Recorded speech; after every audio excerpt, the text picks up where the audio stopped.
রব্বিরহামহুমা কামা রব্বায়ানি সগীরা।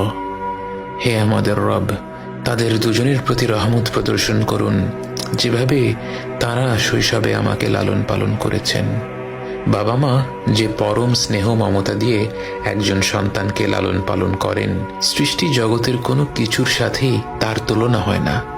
এই মমতায় কোনো স্বার্থ নেই, নেই কোনো শর্ত।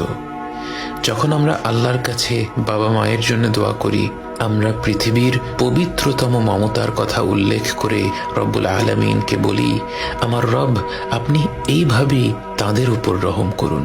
বাবা মায়ের জন্য এই দোয়াটি পবিত্র কোরআনের মাধ্যমে আল্লাহই আমাদের শিখিয়েছেন।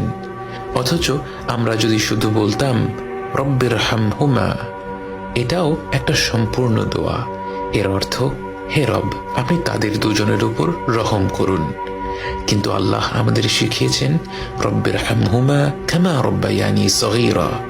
শৈশবে তারা কতটা স্নেহ মমতা ভরে আমাদের লালন পালন করেছেন, এ কথা উল্লেখ করতে গিয়ে আমাদের মনে পড়ে যায় তাদের অজস্র আত্মত্যাগের কথা।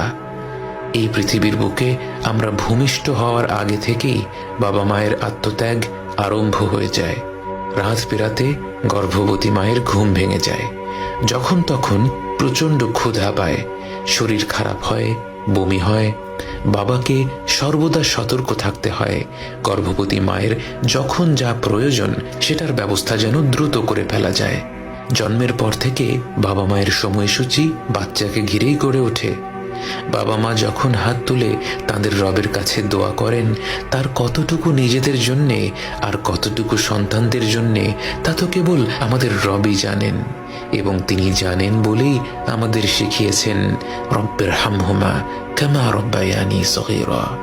এই রব, আপনি তাদের দুজনের উপর রহম করুন, যেভাবে তারা শৈশবে আমাকে লালন পালন করেছেন।